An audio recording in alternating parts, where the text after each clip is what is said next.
Y en este primer Congreso Virtual Internacional de Radiosofando, tenemos la presencia de José Gerardo Chávez Rosas. José Gerardo Chávez Rosas nació en la Ciudad de México en 1952, en donde ha radicado toda su vida, excepto por algunas breves temporadas en Estados Unidos y Canadá. Tiene formación autodidacta como diseñador gráfico y como amante de la filosofía.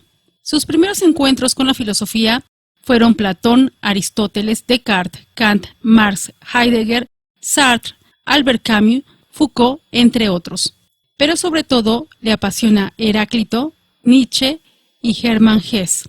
Actualmente ha publicado varios libros en forma digital en los cuales retorna a los primeros problemas de la filosofía, sobre qué es el ser, qué es la realidad, qué es la verdad, a los cuales pretende dar una respuesta en base a los conocimientos que dispone hoy en día.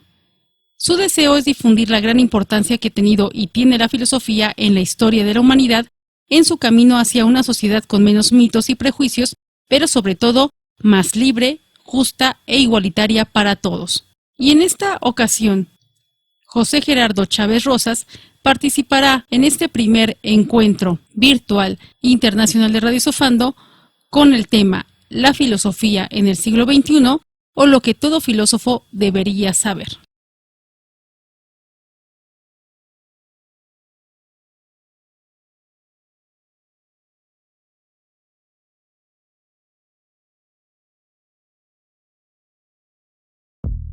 La filosofía en el siglo XXI, o lo que todo filósofo debería saber. Ponencia de Gerardo Chávez, doblada a petición del autor. Introducción. ¿Pero qué es lo que todo filósofo debería saber en este siglo XXI?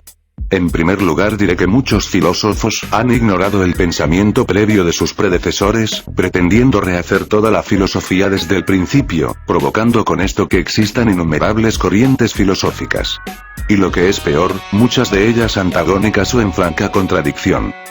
Desgraciadamente la filosofía también ha dejado en el camino muchas cuestiones por resolver y cito solo 3 ejemplos. ¿Qué es el ser? ¿Qué es la realidad? ¿Qué es la verdad?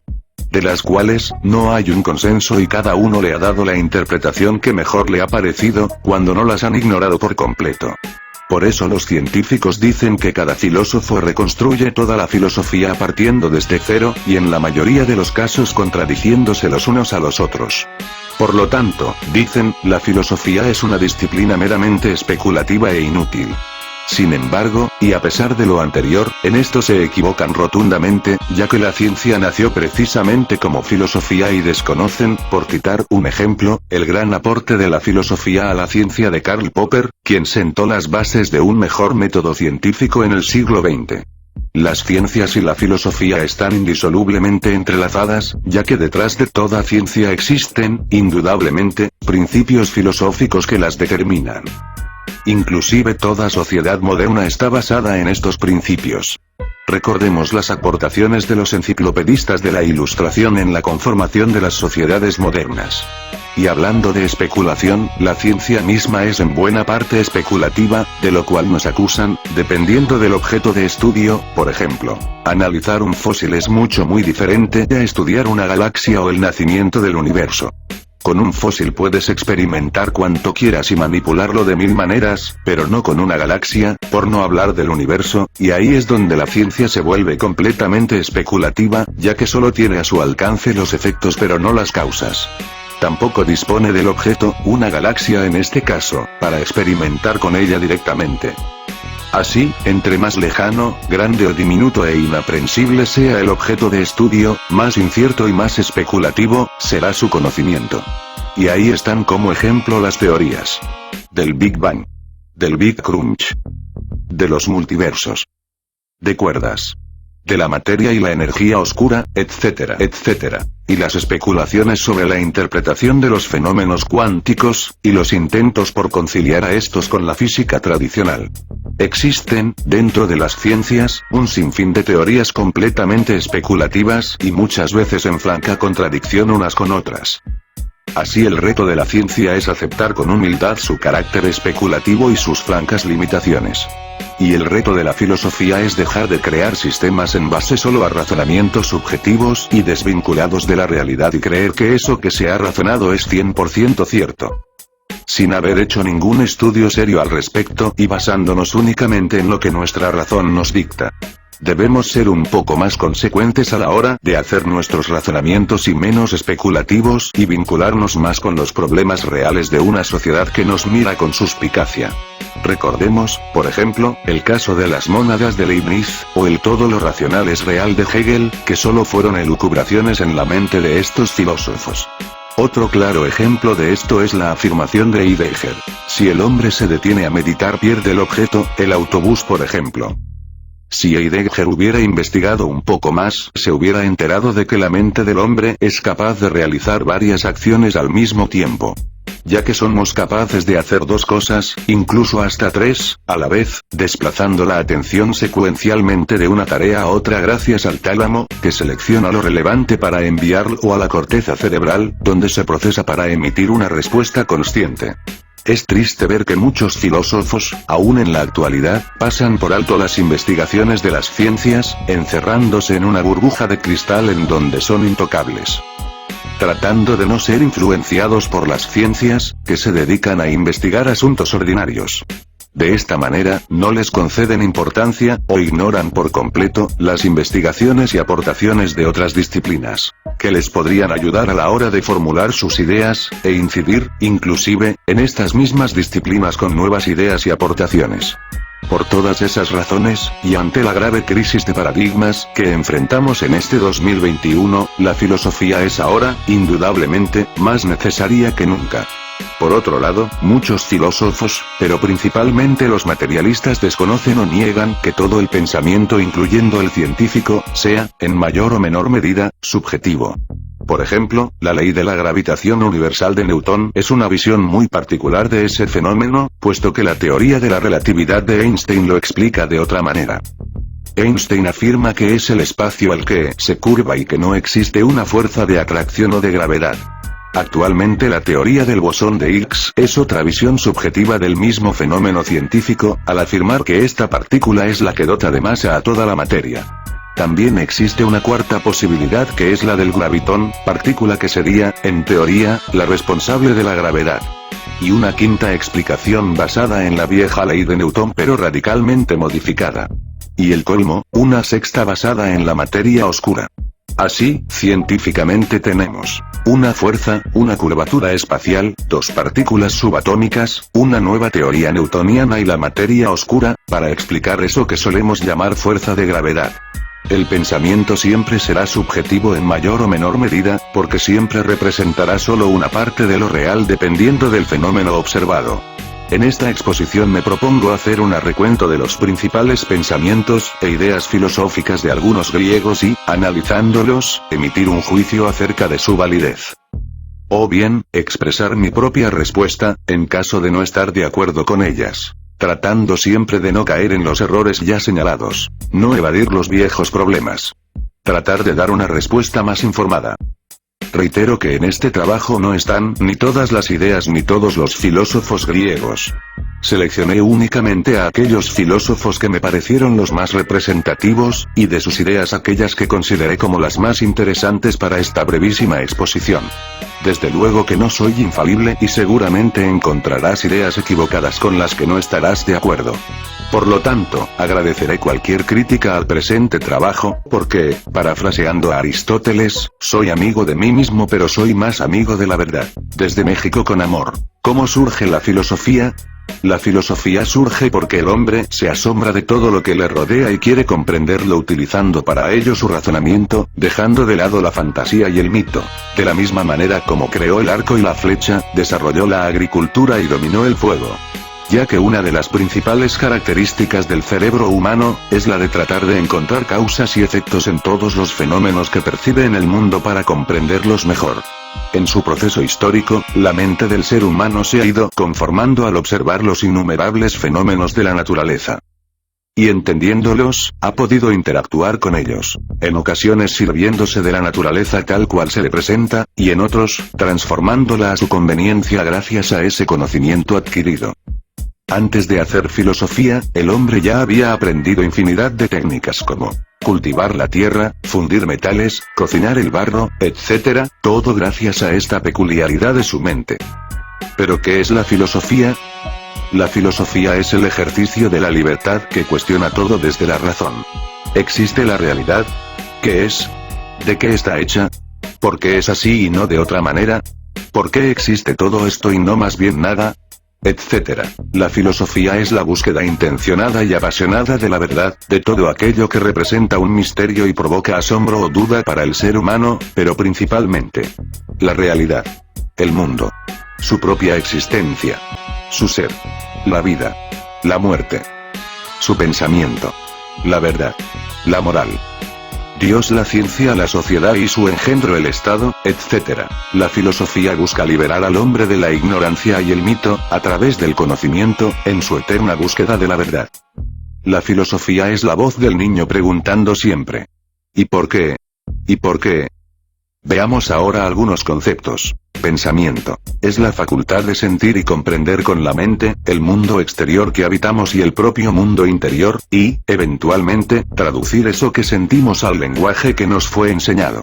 Cuando veo, siento la luz y la pienso. Cuando oigo, siento el sonido y lo pienso. Cuando leo o me hablan, proceso esos pensamientos con las ideas o palabras con las cuales están expresados y los comprendo. Razón. Es la facultad del cerebro humano para comprender en mayor o menor medida la lógica de los fenómenos que observa en el mundo, es decir, sus causas y efectos. Así como comprender códigos y simbolismos como el lenguaje, la escritura, la música, la pintura, la belleza, etc. Lo real es el mundo o universo que habita el individuo y el individuo mismo. Es la suma de todo lo que veo percibe más todo lo que no veo percibe. Es, por ejemplo, la superficie del mar que alcanza a ver, más toda su real extensión, de miles de kilómetros, más el fondo del mar de toda esa inmensidad que ni ve ni percibe, más todas las criaturas que lo habitan, visibles e invisibles, etc. Es, en síntesis, el universo en toda su magnificencia. Realidad. Es la reconstrucción o representación mental que el individuo hace de lo real, la cual es siempre limitada y puede, o no, ser suficiente. Conocimiento. Es todo aquel pensamiento que, basado en la experiencia, refleja acertadamente una realidad pasada, presente o futura, es decir, una verdad suficiente. Ciencia. Es el conjunto de conocimientos estructurados sistemáticamente de patrones regulares de comportamiento de la naturaleza, a partir de la observación y de la experimentación en ámbitos específicos del saber humano, con los cuales se pueden construir hipótesis, predecir resultados, elaborar teorías, generar nuevas preguntas, y diseñar nuevos experimentos, con el fin de comprender más ampliamente la realidad que nos rodea y eventualmente transformarla. La verdad. En sentido estricto, la verdad es una creencia. Sin embargo, también podríamos afirmar lo siguiente. Verdad. Es todo aquel pensamiento, afirmación o representación que se corresponde acertadamente, en mayor o menor medida, con lo real. Sin embargo, también podríamos hablar de que la verdad no necesita ser absoluta, solo tiene que ser suficiente, es decir que al ser humano solo le basta con que le sirva para un determinado fin. Aunque también podríamos hablar de verdad dogma. Es aquella en la que se cree y no es cuestionable, es una especie de verdad divina que incluso dudar de ella sería pecado o delito, pudiendo acarrear un castigo divino o terrenal. Verdad poder, ad verecundiam. Es aquella que divulgan los sabios o los poderosos a las masas, a través de los medios y que la gente acepta sin cuestionar, ya que piensan que si ellos lo dicen debe ser verdad. Verdad, creencia. Es aquella en la que se cree sin haberlo comprobado. Verdad verificada. Es aquella que ha sido verificada o confrontada con la realidad y ha resultado cierta, ya que su creencia se corresponde con la realidad que se afirma. Verdad científica. Es aquella que ha sido verificada exhaustivamente por diferentes grupos de científicos y que, confrontada con la realidad, ha resultado cierta, para eventualmente convertirse en ley científica. Podríamos decir, jugando un poco, que el científico busca causas y efectos y el filósofo busca razonamientos. Y aquí es precisamente donde ciencia y filosofía se unen. Porque eventualmente el científico hará filosofía especulando y el filósofo hará ciencia investigando. Echemos un vistazo ahora a nuestros entrañables personajes y sus aportaciones. Tales de Mileto. La filosofía surge con Tales de Mileto en el siglo VII a.C., en Asia Menor, hoy Turquía, el cual es considerado como el primer filósofo en la historia del mundo occidental. Tales es el primer ser humano en dejar constancia, en la cultura occidental, de buscar una explicación natural y no divina, de los fenómenos que observa en el mundo. Tales empieza a hacer filosofía tratando de encontrar la sustancia elemental que hace posible que las cosas se transformen unas en otras. Esta es la pregunta inicial que tratarán de contestar los primeros filósofos, buscando una explicación natural y no divina o mágica. ¿De qué están hechas las cosas? Pero este simple paso representó un avance gigantesco en la historia del pensamiento humano. Era la primera vez que el hombre dejaba de lado el mito y hacía uso de su razón para tratar de entender el mundo que habitaba y dejar constancia de ello. Tales piensa que existe una sustancia elemental o primordial que hace que unas cosas se transformen en otras, y piensa que esa sustancia primigenia es el agua. De alguna manera Tales tenía razón en su búsqueda de esa sustancia elemental, ya que lo que hace que unas sustancias se conviertan en otras es, precisamente, que toda la materia está compuesta por los mismos elementos. Es decir, por protones, neutrones, electrones, etc. Lo cual hace que, mediante procesos físico-químicos, sea esto posible, a causa de que las partículas elementales que conforman la materia, son las mismas. Así, si cambiáramos el agua por partículas subatómicas, resulta que la intuición de Tales era correcta, ya que toda la materia está conformada por los mismos elementos fundamentales. Cabe aquí hacer mención también de la gran aportación de Demócrito, otro gran filósofo griego, al afirmar que toda la materia está compuesta por átomos o partículas indivisibles. Miles de años antes de que lo descubriera la ciencia moderna. Incluso los atomistas, a los que pertenece Demócrito, desarrollan una teoría primitiva parecida al Big Bang o gran explosión. Anaximandro establece a lo indeterminado, el apeiron como el principio de lo cual están hechas todas las cosas, sin embargo ese apeiron es una fuerza, no una sustancia. A diferencia de Tales, Anaximandro busca encontrar, sin saberlo, una ley o fenómeno del porqué de la transformación de unas cosas en otras, y que Anaximandro identifica como una fuerza, el apeiron o lo indeterminado. De hecho esta ley hace falta actualmente en la ciencia y a la cual llamo teoría del equilibrio y desequilibrio eterno. En la cual la energía trata eternamente de encontrar su equilibrio pasando de materia a energía y de energía a materia. Pitagóricos. Para los pitagóricos el principio de todo son los números. Los pitagóricos afirman que el origen de todo son los números y, aunque en esto se equivocan, los pitagóricos contribuyen enormemente a desarrollar el lenguaje de la ciencia y la tecnología, es decir las matemáticas. Ya que utilizan los números para comprender, interpretar y modificar la realidad, es decir, mediante la matemática el hombre puede representar, interpretar, modificar, rediseñar y predecir el comportamiento de la naturaleza. Las matemáticas son el lenguaje del cual se vale la ciencia para interpretar los fenómenos del mundo y para poder describir algunas de las propiedades de la materia y la energía como son peso, medida, cantidad, volumen, temperatura, velocidad, fuerza, edad, etc. Esto con el fin de modificar o crear objetos, cambiar comportamientos o resultados o tomar decisiones a partir de dichos datos. Así como para establecer las diferentes leyes de la física, la química, etc. Incluso para describir otro tipo de fenómenos mediante estadísticas y otras formas de representación. Heráclito. Heráclito afirma que todo viene del fuego y regresa al fuego y que todo está en constante transformación. De esta afirmación lo único que hay que sustituir, para que sea correcta, es energía por fuego, ya que, efectivamente, todo es energía y todo se transforma en energía. Incluso podríamos decir en sentido estricto, que todo, absolutamente todo, es energía y no materia, o bien que la materia es energía en equilibrio. Heráclito también afirma que nunca entramos dos veces en el mismo río. En el tiempo que nos toma mover un pie para dar el segundo paso, el agua ha continuado corriendo, las orillas han cambiado un poco, y el río ya no es el mismo, por lo tanto, las cosas son y no son al mismo tiempo. Heráclito. El problema de Heráclito, y por ello nace la crítica que le hace Parménides, es que no especifica claramente su afirmación, porque cuando Heráclito dice que las cosas son y no son al mismo tiempo, lo que en realidad nos quiere decir, es que el ser es una cosa y al transcurrir un lapso de tiempo por pequeño que sea, esa cosa se transforma, y que aunque pudiera parecer la misma, ya no lo es, porque se ha transformado.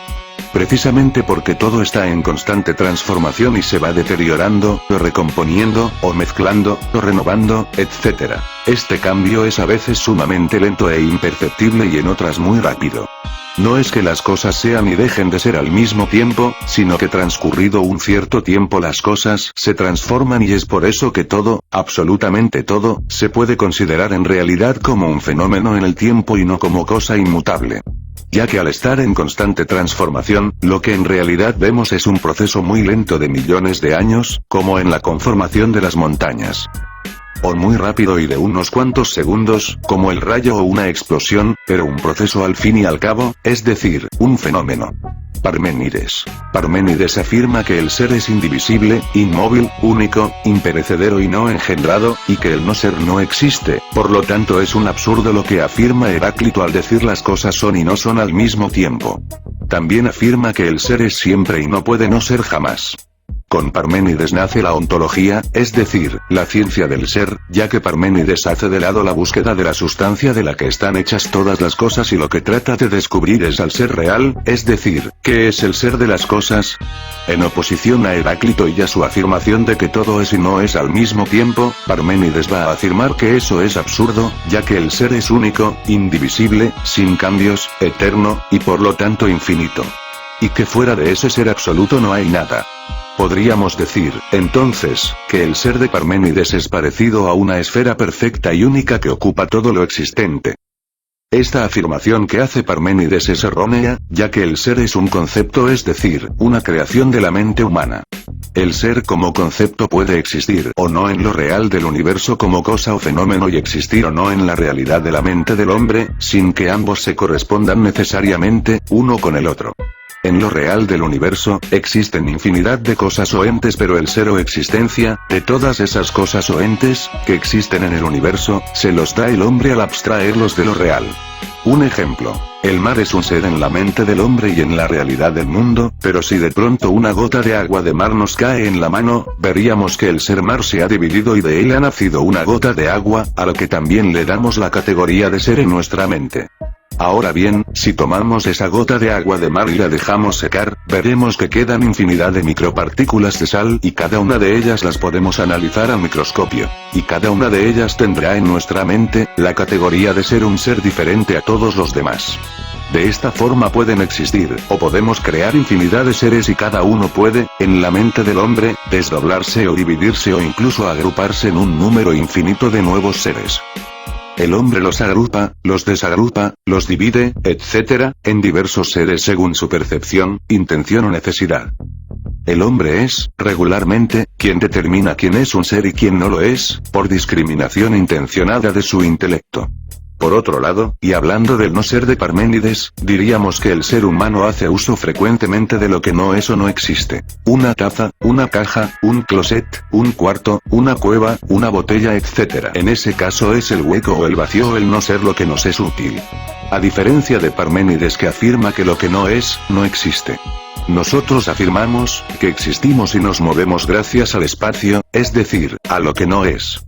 Aquí Parménides pone en evidencia lo equívoco que es el lenguaje y la lógica humana que se basa únicamente en conceptos para tratar de explicar al mundo. Conclusión. El ser de Parménides es una visión muy particular y extremadamente limitada que introduce Parménides en la filosofía, pero cuya controversia, sin embargo, dura hasta nuestros días. El problema es que el lenguaje tiene la propiedad de poder ser, consciente o inconscientemente, utilizado retóricamente a favor de nuestros propios intereses. Véase, por ejemplo, el litigio entre Protágoras y Eulato. Por otro lado, Parménides es el primero en señalar que lo que vemos no es real y que los sentidos nos engañan y que fue retomado posteriormente por Platón. Si bien es cierto que nuestros sentidos no nos dan todos los datos de lo real, sí nos aportan un cierto porcentaje para que conozcamos lo real en alguna medida, ya que si no fuera así la vida sería imposible. No distinguiríamos el alimento de lo que no lo es, por ejemplo. Y al igual que la verdad, nuestra realidad no necesita ser completa sino solo suficiente. Parménides también niega el movimiento y señala que este es imposible. Ya en otro trabajo he descrito por qué las aporías de Zenón, ver Aquiles y la tortuga, que apoyan esta idea de Parménides, son falacias. Zenón, alumno de Parménides, en su famosa aporía de Aquiles y la tortuga para apoyar a su maestro, tramposamente, va acortando el desplazamiento pero sin acortar el tiempo en la misma medida, y eso hace que el tiempo se vuelva prácticamente infinito con respecto al movimiento de Aquiles, el cual ha ido quedando prácticamente detenido según el razonamiento de Zenón.